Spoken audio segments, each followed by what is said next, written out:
Hello friends, back to my channel. আশা করি তোমরা সবাই ভালো আছো। টাইটেল থাম্বনেল দেখে বুঝে গেছো আজকে আমি কী ভিডিও নিয়ে চলে এসেছি।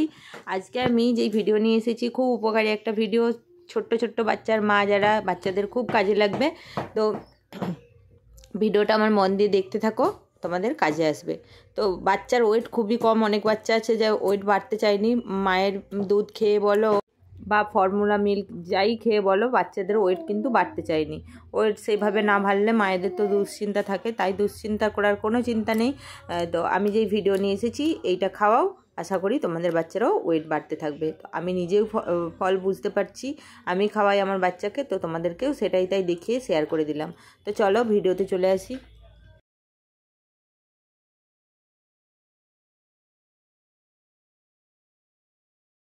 তো প্রথমে আমি এখানে কিছু শুকনো সাবুদানা নিয়ে নিয়েছি, আর সেগুলোকে ভালো করে ধুয়ে নেব জল দিয়ে। ধুয়ে নেওয়ার পরে এটাকে আমি একটা নাইট পুরো সারা রাত জলের মধ্যে ভিজিয়ে রেখে দেব। সারা রাত জলের মধ্যে ভিজিয়ে রাখার পরে এটাকে তুলে নিয়ে, জল থেকে ছেঁকে তুলে নিয়ে, তো দেখো এটাকে ভালো করে একটু ধুয়ে নিতে হবে জল থেকে ছেঁকে তুলে নেওয়ার পরেও একটা ছোট্ট পাত্রের মধ্যে ঢেলে নিলাম। নিয়ে আমি এটাকে সেদ্ধ করতে বসাবো। অবশ্যই এটাকে খুব ভালো করে সেদ্ধ করতে হবে, যেহেতু বাচ্চারা খাবে, আর সাবুদানা না সেদ্ধ করলে তো খাওয়াও যাবে না। বড়রা কাঁচা সাবু খায়, কিন্তু বাচ্চাদের জন্য তো খাওয়া যাবে না।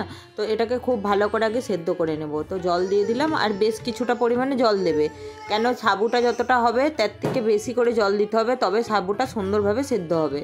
তো বেশি করে জল দিয়ে আমি এটা বসিয়ে দিলাম গ্যাসের চুলার মধ্যে। আর এরকম করে অনবরত নাড়তে থাকতে হবে যাতে নিচে না বসে যায়।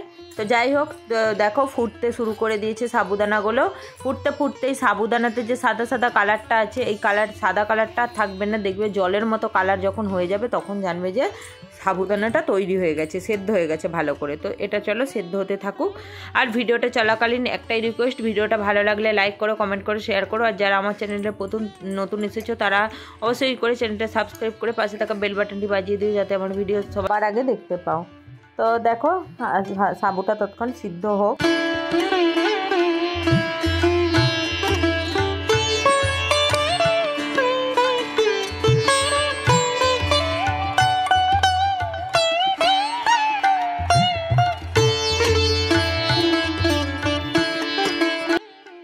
দেখো সাবুটা আমার সেদ্ধ হয়ে গেছে। এবার আমি একটা পাত্রের মধ্যে এটাকে নামিয়ে নেব।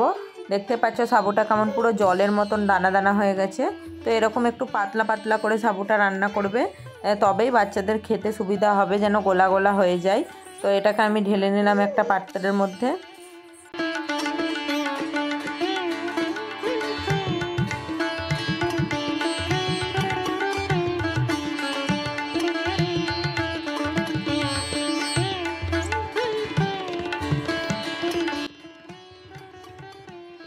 এই মতো অবস্থায় পাত্রের মধ্যে নিয়ে এইরকম গরম থাকতেই এর মধ্যে দিয়ে দেবে ফর্মুলা মিল্ক 3 চামচ।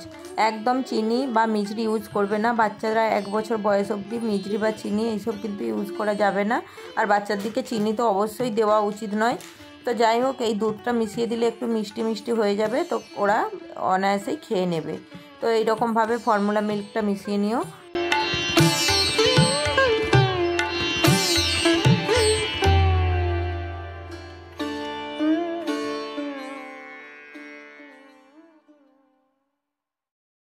এইভাবে সাবুর সাথে ফর্মুলা মিল্ক মিশিয়ে খাইয়ে দেখো বাচ্চার ওয়েট বাড়ে কি কমে, নিজেই বুঝতে পারবে।